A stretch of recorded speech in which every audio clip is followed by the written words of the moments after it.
solemnly swear that I will defend the Constitution of the United States. An agent of unknown identity to serve the vice president? John Casey at your service. Welcome to command. Agent X. My dad says the vice president doesn't do anything. All news Sundays at 9 You tell your dad, he's going to be audited. on TNT and watch anytime on demand. Hi, everybody. Well, this is nice. That was a beautiful entrance. Welcome to AOLBUILD. We're so happy to have you. Thank you, Lee. It's So- really nice to be here. Yeah. So you're back in primetime TV. Tell me about this new show, Agent X, which you star in, and you're also an executive producer. Well, I am the executive producer of this show, Agent X, which is on TNT on Sunday nights, and this gorgeous man plays my secret agent. Who wouldn't want that? So when you first come into office, tell us what happens and what you discover on the show. Well, I am kind of suddenly become the vice president, and I find that there's a clause in the Constitution that we're unaware of. And this clause says that the vice president, who swears in differently than the president, because she says, and which was true of the vice president, says that they will protect the country against enemies, foreign and domestic, and that they're able to do this by dispatching a private agent to help them. And this agent is played by Jeff Hefner, who comes from Chicago Fire and from the show Boss, and is a wonderful actor. And we chose him particularly because he was a wonderful actor, and then he worked like hell to get in amazing shape. And he does all of these stunts, which are just astonishing. I mean, he's remarkable in the show. And there's also, this is a very strong female cast as well. We have you, and we have Olga Fonda.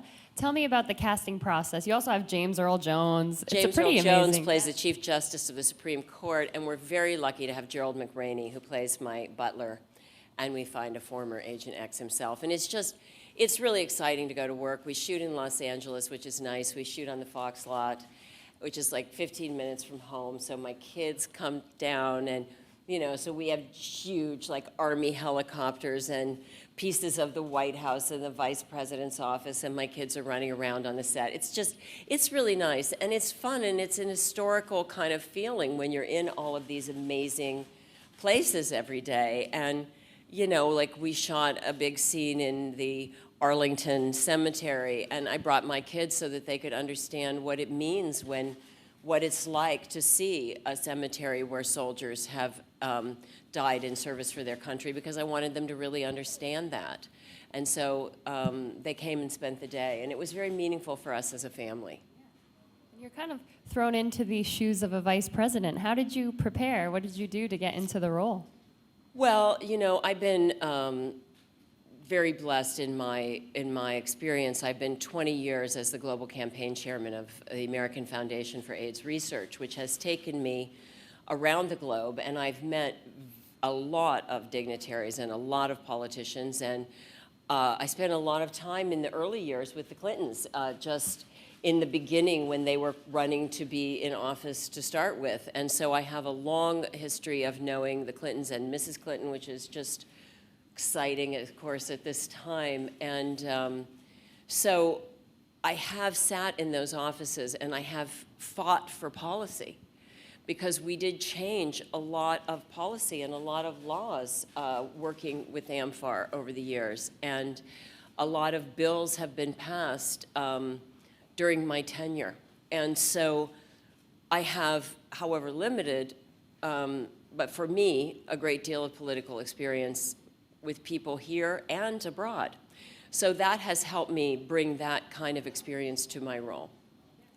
I know that you were recently at the CNN Heroes event that you talked about. Tell me about that experience, and that's just It was marvelously. Yeah. I can say right now, particularly in the wake of all of the global turmoil, to be sitting in a room with people who chose in their lives around the globe to do something really good. It was so touching, and I got to present an award to a man from India who figured out how to capture free-falling rain and save it for the drought seasons. it was just so touching, and all of the different people who did so many good things, just to sit and listen to these heroic story after story. It was so compelling and so filling and so nurturing and so rebuilding of that place of love and hope that we must stay in. We must not turn ourselves to hatred. We must stay bonded and loving and kind and in our goodness, and it was really filling. It was wonderful. I just really suggest that you watch it because it was astounding to be there.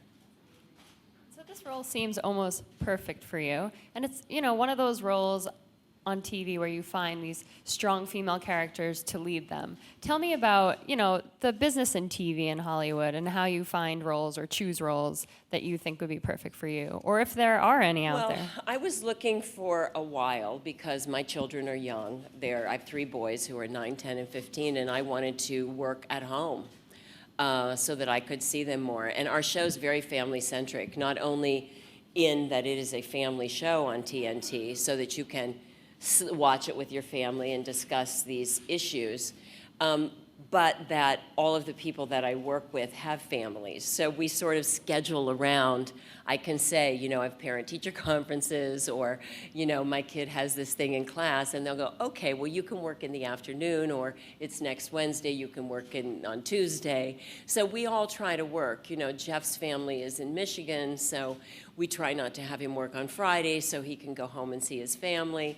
So we're all working around each other to try to do not only what we're putting on the air, but to live that. And that's been just marvelous. And in the process of picking a show, I went out and did all of the different types and formats of shows. I did Will and Grace, and I won an Emmy doing The Practice. I had a lot of time, and of course, ultimately, because I won an Emmy doing that kind of show, we realized, gee, that's more the format that is good for me and for my brand, and it worked out. It taught me a lot. I learned how to do television, what I was better at. And you won an Emmy, but you were also nominated for an Oscar, a Golden Globe. Amazing stuff. Casino. Thank you. Basic Instinct. When you look back on your career, what memories do you remember the most from, you know, the 90s and?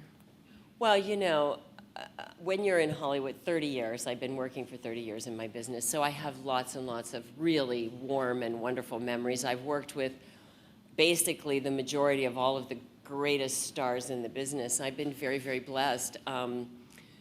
You know, I stopped working because I became sick. I had a brain hemorrhage, and I left work, and then I've been raising my kids. All of a sudden, you know, you get well, and then you have 3 tiny kids you're not about to take off. So I have lots of glorious memories.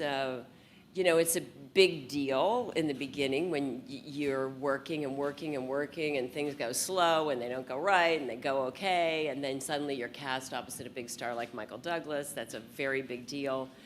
Then you work, and you're working with, you know, handsome, great, like Richard Gere, who's now like a brother to me, and, you know, all these people that you just love and admire. And, you know, I remember sitting one day, I was working with George C. Scott, and I just looked at him and thought, wow, that's the greatest thing that ever happened. Or I was at an event, and Diana Ross and I were walking Muhammad Ali down the press line, and we were on either side of him, and we had him between the 2 of us, and we were walking down the press line, and everyone was screaming, you know, champ, champ, Diana.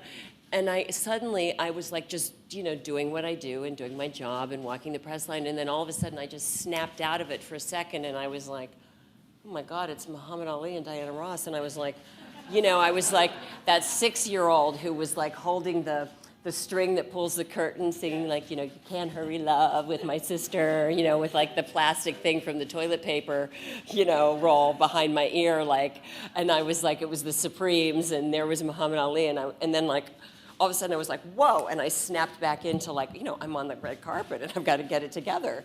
You know, but like there's those moments where you snap in and out of like, you're a little kid and they're like your idols and you just can't even believe it. And then you're like, oh, I've got to straighten up and get back to work, you know. So it's just, there's just those big moments in your life where you meet people that are so legendary that you can barely speak. you know. Kind of like me right now, guys. I mean, you have one of the most watched scenes in film history from Basic Instinct, of course. Isn't that funny? Yeah, how does that feel? Just walking down the street, people know who you are? It feels funny to me because, you know, they say like it's the most paused scene. So I've paused it, and in reality, you don't really see anything, you know? I'm like, you really? Not really. But the idea that you see something has kind of plagued my life. And people constantly say to me, and about Basic Instinct, and I think, and how about your prom? Like, it was 25 years ago, like 3 months of my life, 25 years ago. Like, do I sit around and think about it? Not ever. Yeah. Does it really affect me in any kind of day-to-day or month-to-month? No, like, not at all. It affects some other people, I guess. Yeah, you know, so it's like I have to kind of like take a breath and go, okay, thanks, but no, not even a little bit. Well, you ran into someone, where was it, in India, who had you on a shirt? Yeah. And he spotted you? That's a great story. I was in India, and I was having a really marvelous trip. Excuse me. Still getting over that thing that we all have, right?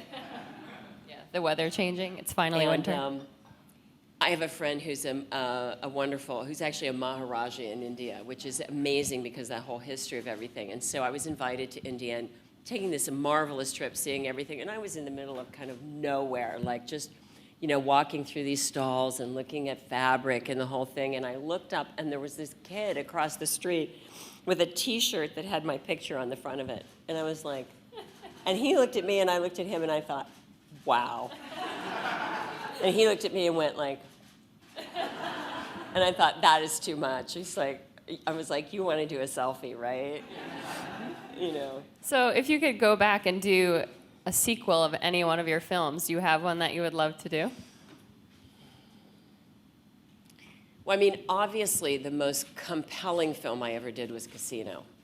I mean, thanks. And that's really an applause to Marty Scorsese, because what a director, right? And I mean, there isn't anything that he could do that I wouldn't want to do, because working for him just really brings something out of you that as an actor is, and I love him too. I just love him.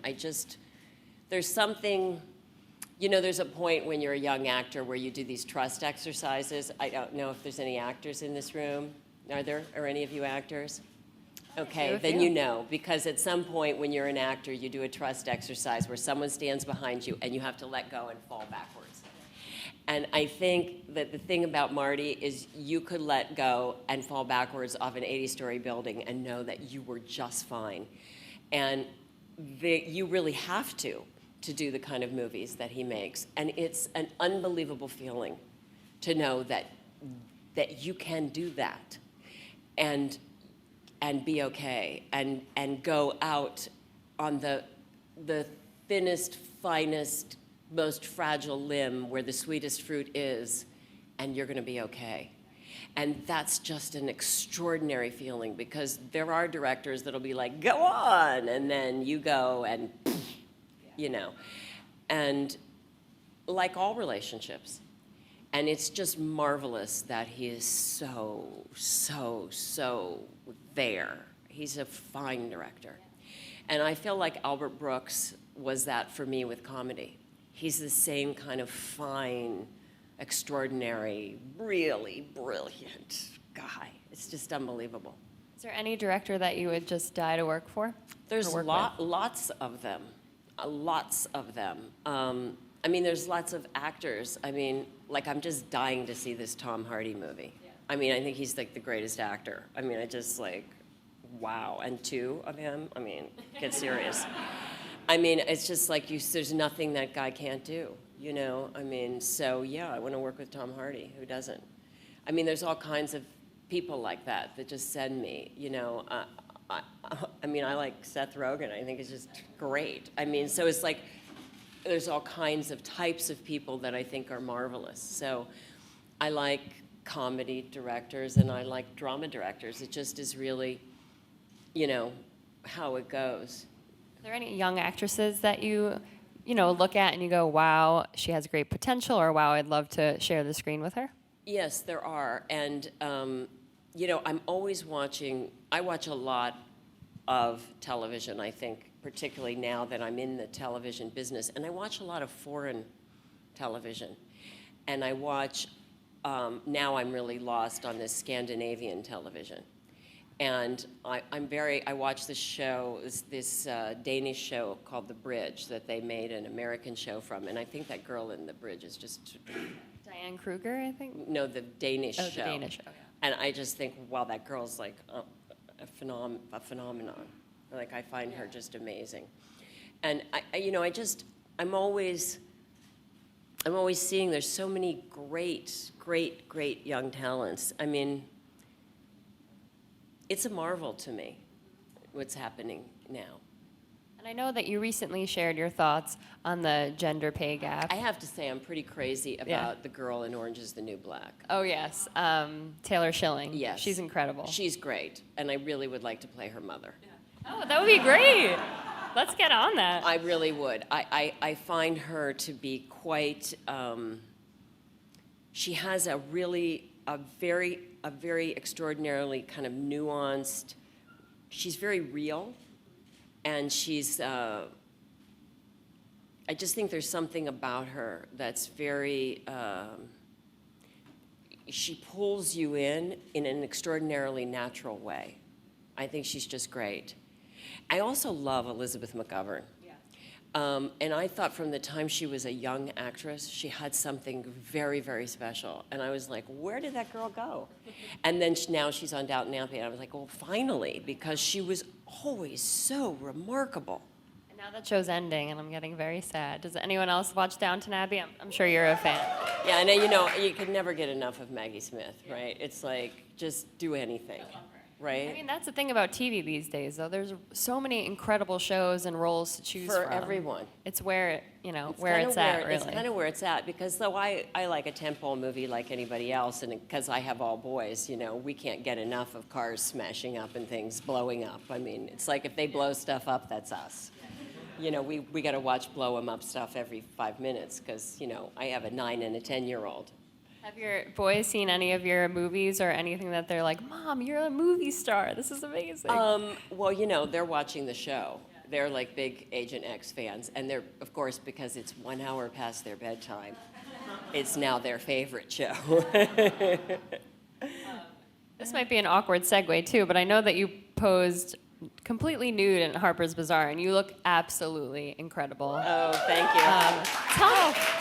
Amazing.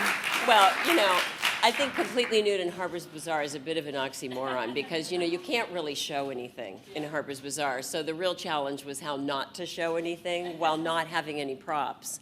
I walked out there and there were like 2 apple boxes. I'm like, and what am I going to hold not to show anything? And they're like, well, we just want you to move. I'm like, does anybody have any idea how hard that is?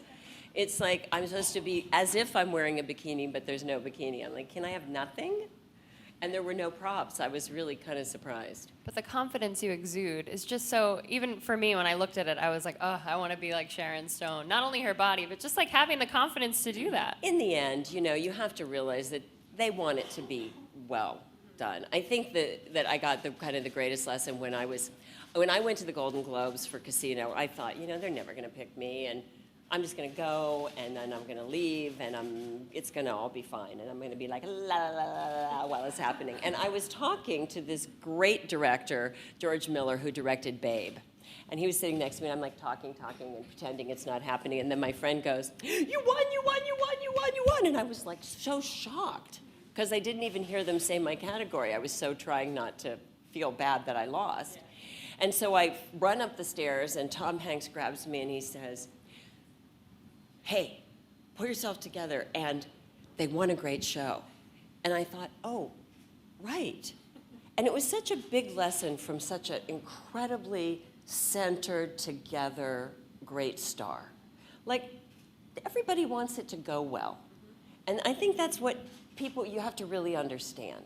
They want you to get up, be gracious, give a good speech. You go and shoot for Harper's Bazaar, they don't want you to look bad. They're not going to make you look crummy. They're going to try to they're going to pick the best pictures. They're going to give you the best light. It's like, relax. They're not there to hurt you. You know, and you have to be, the thing you have to be careful about is picking your venues and not putting yourself in a position where people are out to get you. And that's I think, where you have to work with good people and be thoughtful and you know, try to think like Tom Hanks. We should all try to think like Tom I Hanks. think so, because he's a great example of a fine career. Yeah. Now, before we go to audience, I just wanted to go back to that question about the gender pay gap, and I know that you shared a little bit of your thoughts on it, but... Yeah, well, you know, it's like, you know, someone called me about it the other day, and I was in my hotel room, and the housekeepers were in my room, and I'm like, you know, I can't, you know, if I try to talk about it from my perspective, it seems a bit absurd, because what I make, even though I might only make it once a year or there's gaps. Like if I don't work, I don't make any money for like months at a time. So it's hard for people to comprehend when I say, oh, I might make this million less than that guy. People are like, yeah, I feel really bad for you. But in reality, in Hollywood, we make 40% to the dollar of the man. And that is an enormous pay gap. So it's easier to talk about it in percentages.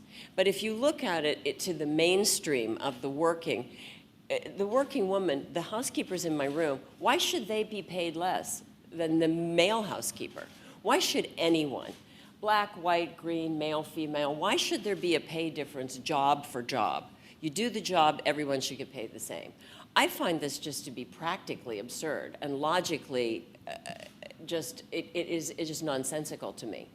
I don't think whether you have a vagina or a penis should make the difference about what you get paid.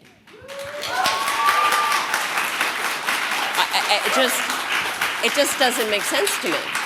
Nor does it make sense to me when someone is running for the presidential office, where you talk about whether they're going to be elected because they're a man or a woman. It's like, you don't vote for someone because of their gender. You vote for them because they're the best person for the job.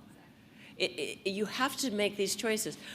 Whether it be exciting if Hillary Clinton is president because she's a woman, okay, but is she the best person for the job? That's what you have to ask yourself. I think with this kind of clown car of nominees, it's not that difficult to figure out, but I think we have to ask ourselves, because we're looking at a new normal in our reality. We have to ask ourselves, because the day you go in and you're president, presidents run on all these platforms. They say all these things. But the day you go in and become debriefed, until that day, you don't know what it means to be president, because they can't tell you. They can't tell the nominees, this is what you are going to do. Nobody knows. The only one that's running that knows is Hillary Clinton. She is actually the only one that knows what the job of president is. She's the only one that was Secretary of State. It's like you look back over history and you think about who was vice president, who had all other jobs in history and then became president. And how did those presidencies go, comparatively speaking? It's a game changer. I know you said on Colbert last night that you were reading a book about presidents or former presidents becoming. And it's a book I would really recommend, because I learned a lot and am learning a lot reading it. It's called the President's Club. And it talks about from the very beginning, like when George Washington became president. You know, they asked him, did he want to be called Your Excellency, or did he want to be called, he said he wanted to be called Mr. President. And he made that. How long would his term be? Would it be for his whole life? Or would there be terms? He chose that there would be terms and a democratic election. He chose. And so then when there were more presidents, these presidents could look back on other presidents and ask them for their advice, because only they had had these experiences. And it talks about how Truman reached to Hoover, because Hoover had been involved in the war.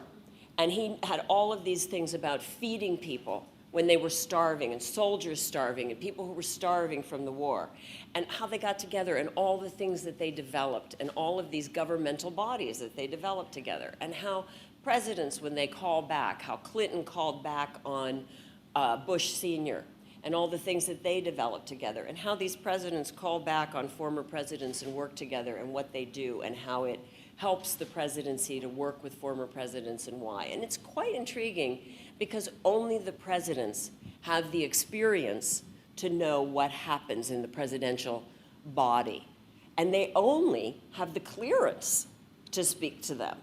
So it's really fascinating, and it's really, to my mind, quite educational and informative, and it does help us in the selective process to understand why experience is so important in this selection, and particularly now when we're in such global crisis. Well, we could talk politics all day. I mean, I know I could with Sharon Stone, because this is pretty amazing. But I do want to open it up to the audience to give everyone a chance, because I know there are tons of fans out there. Great. We're going to start with a question from an online viewer. Thank you. Julia would like to know, you've been a part of Hollywood for a long time. What have you seen change the most in the industry since you started? Well, you know, we've gone digital, and that's a huge, huge change. You know, we used to change out film, and film took a long time. It took a long time to light. We'd have to turn things around. We'd be shut down for hours. We'd wait in our dressing room for hours. We'd have to change out the mags in the film. You'd ask, you know, what lens do you have on, and you would know differently about things. Now, you never shut the camera off. It just keeps rolling, and you go, and it's moving. Like, it's crazy how fast everything is going. It's a whole different situation. And through that time period, we tried different things. We tried film that had more sprockets on the side so we could go longer. We tried boards that had more, you know, movement, like soundboards and light boards, so we could move. We tried all these different processes over time as we came to the invention of digital. It was just it's been an amazing process. The way it's like we went from silent to talkies. I mean, it's been that huge of a change from analog to digital. It's just been monumental. Here, up. Oh, right here. Hi, how are you? Hi, good. I have a question for you. For this particular role, I mean, I love your hair, I just have to say. Thank you. For this particular role, it's clear that you're interested in politics, but did you actually study like any law to prepare you for this role, like anything in the Constitution, like actual legislation rules and everything? I gotta tell you, I didn't study it per se, but I'm always obsessed with it. I'm the person that has the Constitution, the amendments, and all that jazz as an app on my phone, which you should know. You can have these things. They're apps, and you can put them on your phone. You can put the Constitution, you can put the Declaration of Independence, you can put all these things. They're apps. You can put them on your phone, so that when people are busy telling you how it is, you can look it up and see if they're actually telling you how it really is. So I would suggest you put any of these things on your phone. And also, when people are telling you about a law or something that's happening, or the immigration laws in Arizona, you can just pull that up on your cell phone and read it for yourself. And I suggest that you always do that, because you're sitting in traffic. Read it. Right here? Yep. Hi, Sharon. I was just wondering, I know you worked on Catwoman before, but do you have any superhero movies or characters that you like to play or be in? Well, I love them. I love superheroes. I'm obsessed. I'm a big Marvel obsession person. I love the whole concept of superheroes, and I love the idea of flying. And when I was a little kid, I used to really believe that I could fly off the doorstep outside the screen door of our kitchen. And I believed it so much that I dreamed about it all the time when I was a kid. So yes, I was a cape-wearing child. And my director of business affairs and we have, I have to say, the thermal cups of Batman and Superman. And we alternate that we're Batman and Superman. And then my kids come in and say, who's Batman and who's Superman? So, yeah, we do. And I absolutely am obsessed with Alicia Keys' Superwoman song. I'm a Superwoman. That's kind of my theme song. And when I have to go somewhere or do something that's hard for me, I put that song on. Hi, you've worked with a lot of great directors, and I was wondering if you've ever thought of directing yourself at all. I have, and I do have a couple of projects that are my babies that I do hope one day to direct, and yeah, I do hope to direct at some point. Thank you. Hi. If you could play one stage role, what would it be? That's very interesting because I had a meeting last night. I've been asked by the Théâtre du Français to come and do a show there, and we're currently working on what that show will be. I don't know that there's just one thing. I think people always ask you, like, what's your one favorite? It's like asking you if you have a favorite kid. And I tell every one of my kids that they're my favorite because they all are. They're all my favorite in one way or another. And I think that that's the way it is as an actor when you play parts. They're all your favorite in one way or another.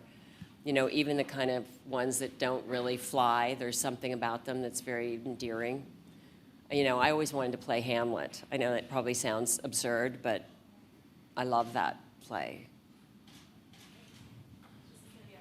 Last question, yeah. Hello, Sharon. Good to have you here. What historical figure would you play in? A historical, like a famous person would you, playing for? Consider playing for? What historical person? Yeah, yes.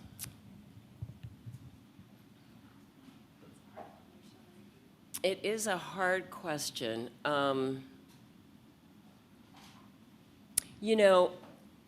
Agent X, we shoot a lot in our White House set. And I was walking down the hall, John Shea plays the president, and we were standing on this start mark where we were coming in around the hallway, and there's this portrait of George Washington on the ship, and he's standing on the ship and he's leading. And I looked, we were waiting to go, and I pointed to it, and I looked at him and I said, look who's rowing that boat. And it's all the women and all the black men rowing the boat. And I looked at him and I said, I'm rowing your boat. And to me, those are the figures in history that we never really know their stories. But, the guys that were standing up pointing, that was great. But those are the people that really rowed the boats. Those are the people that really fought the war. And I'm very intrigued by those people. And more that I'm invested in this show, and more that those historical figures come to life for us, I'm very interested in that. And I find more and more that those people, the people that are supposedly the discarded people, the people that are still fighting for their rights today, are actually the people that made this country.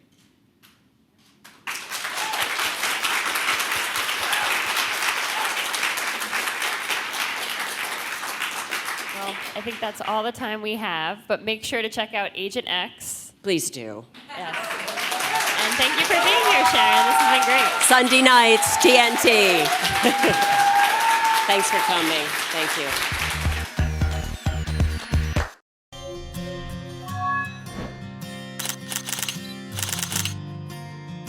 It feels great to still be coming back to these shoots. It just still feels great to have had my career still running the distance. I like being a long distance runner, and it's really exciting.